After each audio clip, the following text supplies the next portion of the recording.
We all know the Dreamcast was ahead of its time. At release, the console was the best selling of all time. It got incredible first and third party development support, and some of the best games ever made were first on the Dreamcast, best played on the Dreamcast, or only on the Dreamcast. Today we're exploring the brilliant games that made the Dreamcast such a unique console and wrapped up an era in gaming that will likely never exist again.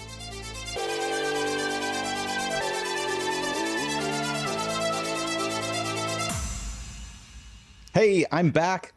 I'm Tynology Gaming. I'm in my cool Dreamcast hoodie once again because we're talking about the Dreamcast.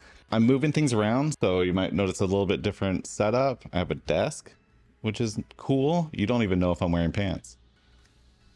I'm not wearing pants.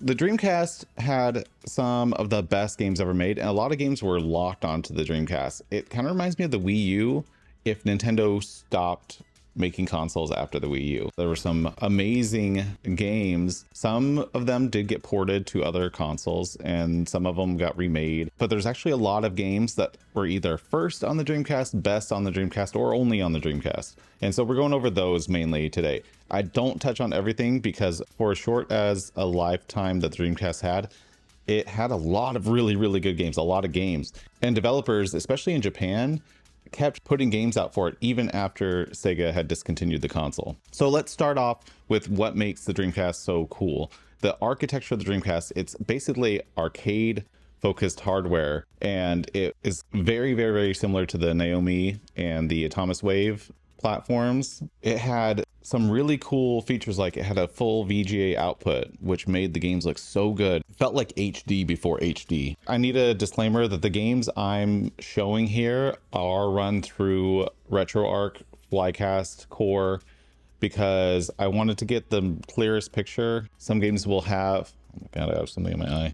Get it out. Some games will have some graphical glitches and stuff. That's just the nature of the emulation. I didn't want to capture everything off the Dreamcast. Just deal with it. Deal with it. Our first category is exclusive Dreamcast games that ended up going to other consoles. We'll start with Phantasy Star Online. This game was so far ahead of its time. It was so cool. You would go on, you had this like hub lobby area. You could join up with friends. There was cool quick chats. You could plug in your Dreamcast keyboard and actually type out chats, and you would go on these adventures and destroy beasts and monsters. And I remember spending hours and hours and hours on this game, and we would just chat and be playing through these big co-op adventures and trying to rank up our characters and get new weapons and new abilities and redesign our characters. It was such a cool experience for like 23 years ago. It did end up going to GameCube and I think Xbox. And there's also a PC version which you can download for free called Blue Burst. Phantasy Star Online was such a revolutionary game at the time. Next up, and this is considered one of the best games on the Dreamcast, it's Skies of Arcadia. It is best played on the Dreamcast. You got the VMU support with the awesome Pintas Quest minigame that you can play, and also the music is best on the Dreamcast. The GameCube version, it got like highly compressed, or it just sounds way worse. And so the best version to play is on the Dreamcast. I've heard rumors of a remake, but I'm not going to hold my breath. If you're into RPGs, if you're into JRPGs, turn-based, check it out.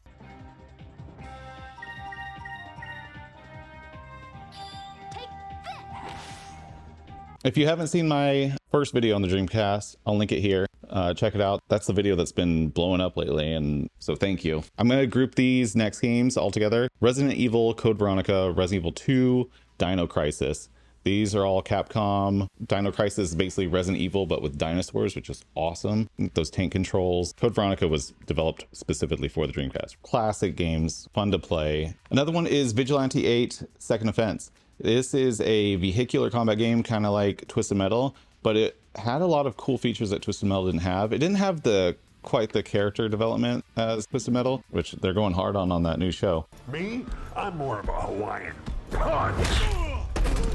But the weapon systems were really cool because you would pick them up and they would like attach to your vehicle. And so you'd be driving around with all these weapons attached as you would pick them up and they'd fall off. Super fun game if you're into vehicular combat. The next category are games that were originally on Dreamcast, but you can play on Steam or on PC or modern consoles today. Those were probably going to be the easiest way to access these, but they were originally Dreamcast games. And so if you wanted to experience these games, but don't have access to a Dreamcast or emulation or something, you can buy them legally today. First is the Sonic Adventure games, Sonic Adventure 1 and 2. It was a huge transition from 2D Sonic to Sonic Adventure, a la Super Mario World to Mario 64. Just like Mario 64, there are some quirks and some things that aren't the best. When you look back at them, they didn't age perfectly, but they are great games, and you should check them out if you have not played a Sonic Adventure game. You can play it on Steam, but you can also play on Dreamcast, and you get to take care of your chows on the VMU. Next is Jet Set Radio, Jet Grind Radio in North America.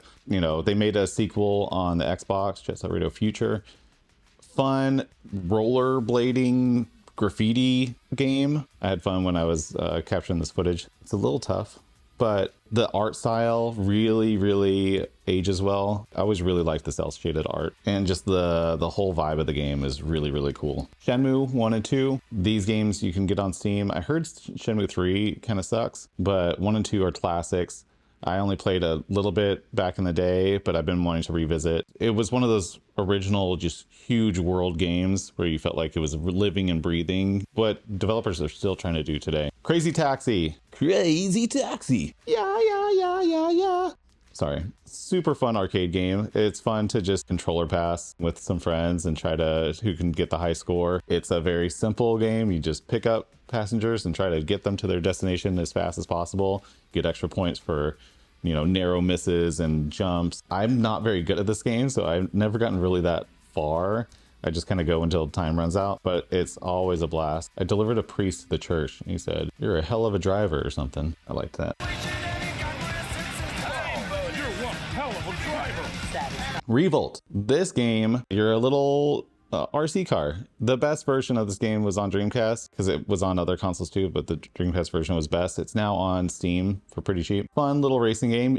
They nailed the physics of an RC car. You feel like you're just lightweight and you zip around. The turning's really tight, just like an RC car, and the environments that you race in are super cool. There's like neighborhoods and houses, and super fun two-player racing game. Space Channel 5, one of the original rhythm games. There's also Rez, which I didn't include, but both of those games are rhythm based, super weird, quirky. Main character's name is Ulala, just kind of funny and a fun game to just tap to the beat. There is also the Sega Dreamcast collection on Steam, which has a lot of these games. I don't own that though. I should probably buy it. Another one is Ikaruga, which is one of the best shoot 'em up games ever. It got a release on GameCube, and the Dreamcast version was Japanese exclusive. There's a lot of shoot 'em ups. If you're a shoot 'em up fan, check out all the different shoot 'em ups, especially from like indie developers. People love shoot 'em ups on the Dreamcast. But Ikaruga had a cool mechanic where you could flip the color of your ship between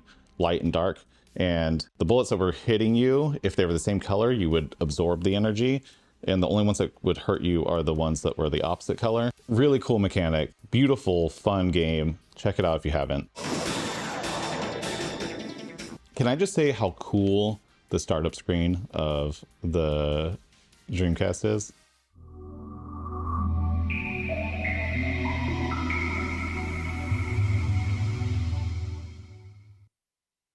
And it was awesome because you could also skip it, which wasn't really a thing. Okay, next up, arcade ports. We're moving. Obviously, Sega was an arcade powerhouse, so they put their best arcade games on the Dreamcast. I'm talking House of the Dead 2. Classic shooter. If you have the light gun, even better, but it's still fun just using the analog stick and moving around. That's how I played it most of the time. And the light guns only work on CRT TVs. Outtrigger was a third-person arena shooter. Super fun. Gauntlet Legends, the classic co-op dungeon crawling adventure. I spent hours and hours and hours playing this game. I loved all the different races you could be and the characters. Cannon Spike, another Capcom game that I didn't know about until recently. It is kind of a cross between a beat 'em up and a shoot 'em up. One of the cool things is you can play as Mega Man. I had a blast with it. Very arcade shooting type of game. Hard.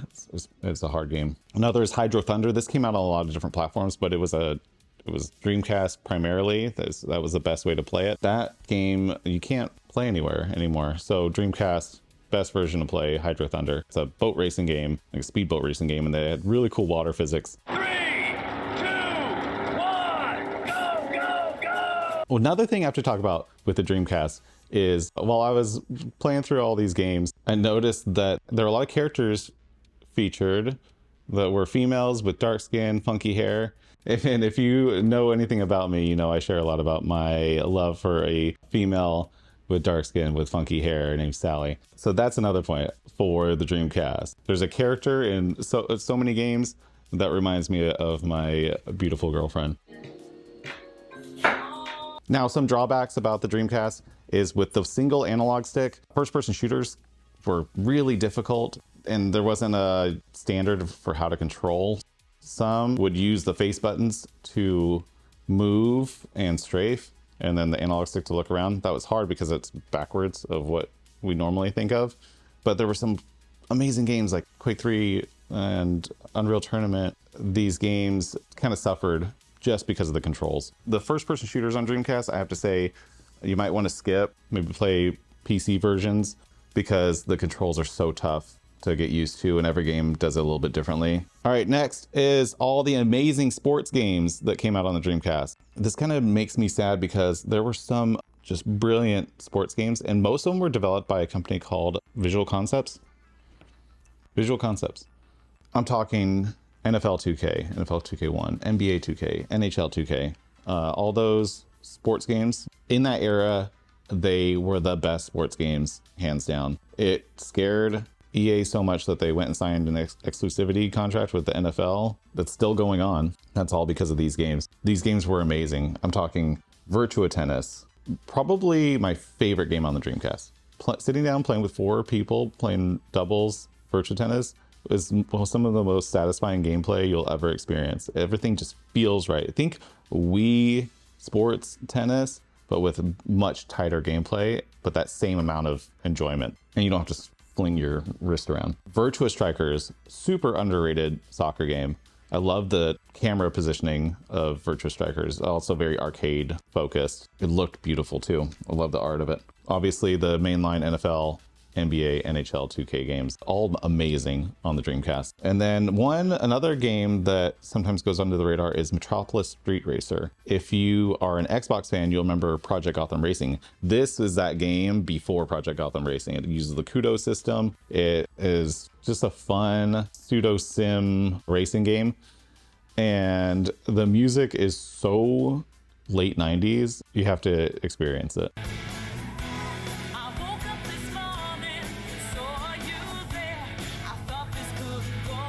Okay, next up are weird and unique Dreamcast games. First up is Seaman. Weird. You grow a fish and you talk to it and it talks back to you. I remember I freaked my mom out when I was playing this game. She thought it was the weirdest thing she had ever seen. And it was weird, but it's fun and it's quirky. It used the real time of day system, kind of like Animal Crossing. Once again, ahead of its time, you'd snap a microphone into the VMU port and talk to your fish with a man's face on it. Something everyone should experience. Typing of the Dead, it's basically House of the Dead 2, but to kill the enemies, you have to type words that appear over their head. Super fun. Also is kind of educational. It helps you speed up your typing skills. Aerowings is a game that is basically like stunt plane flying in formations and stuff. And so like a lot of the tasks are like literally doing a barrel roll and flying in formation, not running into your other planes. And even just the physics of flying in this game was super cool. It's very, very hard. I remember me and my best friend growing up, we would just try to fly into the city and stay in between buildings without crashing. Toy Commander. This game goes under the radar. The multiplayer is, like dogfighting and fight each other. But the single player, you have all these tasks. Like the first one is you have to boil some eggs, and you have an airplane, you have a tank, and you have to get the eggs into the pot. And so the locales are all around the house and the yard. You're all in your little toys, kind of like Toy Story turns evil type of thing. And like Toy Story mixed with Small Soldiers, I guess. Zombie Revenge. It's kind of like House of the Dead 2, but it's a third-person shooter, and it's 2 players. The mechanics of the game are really cool. You have to keep your ammo reloaded. You can melee attack. There's big bosses. It's fun to just go through this story. It's super weird and unique. It's kind of a genre that doesn't exist all that much anymore. One last thing I'm going to include in here is because of the architecture of the Dreamcast, there are games that were made for the Atomic Wave arcade system that were able to be ported. I'm talking about this game called Dolphin Blue and like Metal Slug, but they are Atomic Wave games that have native Dreamcast versions that you can access. Dolphin Blue is cool. It's like Metal Slug, but you ride a dolphin and it fights with you. Super cool if you haven't checked that out. Another one that I got suggested is Spiderman, the 2001 Spider-Man game that was originally for, it was for PS1 and 64 Dreamcast. It's best played on Dreamcast. This is the game that Max went to war over for our video game book club. It blew up the video game book club when we didn't do it. But if you want to play the Spider-Man game from 2001, it was actually built on the Tony Hawk Pro Skater engine. It was built by Neversoft. Fun fact. Next up, fighting games. Dead or Alive 2. Amazing game. I didn't play this all that much because I was playing a different fighting game. Mortal Kombat Gold. Marvel vs. Capcom 2 is best played on the Dreamcast. The arcade was the Naomi on Sega hardware. One I discovered that I didn't have on my radar was JoJo's Bizarre Adventure. Really cool mechanics, really cool fighting, and I love the quirkiness and humor in it. If you're new here, be sure to subscribe. We're in the final stretch. No more fooling around. And with that, we are at the best of the best.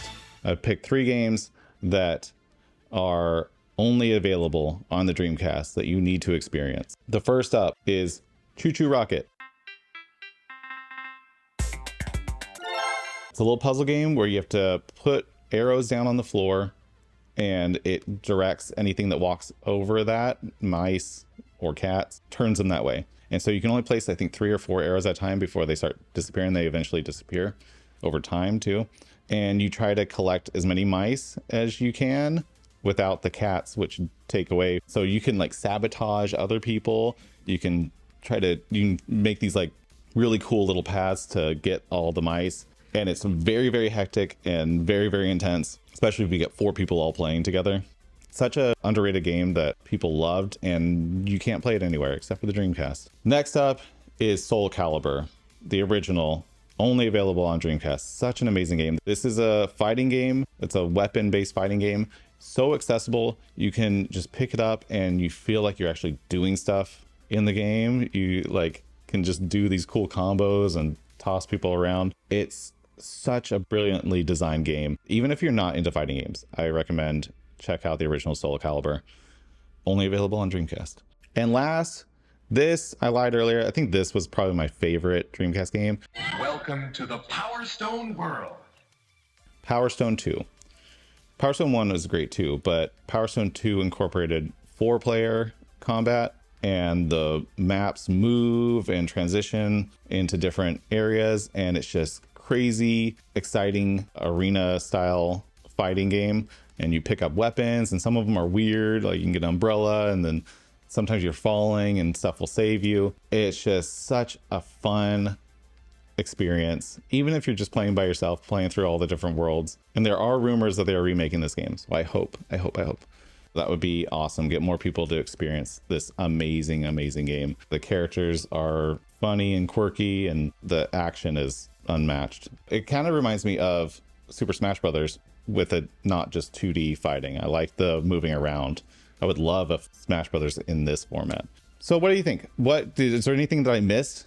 Like, there's so many great Dreamcast games. I know I probably missed some, but thank you for being here. Subscribe, turn on the notifications. I'll see you guys soon. I'm off to Montreal to go see my girlfriend. Cheers.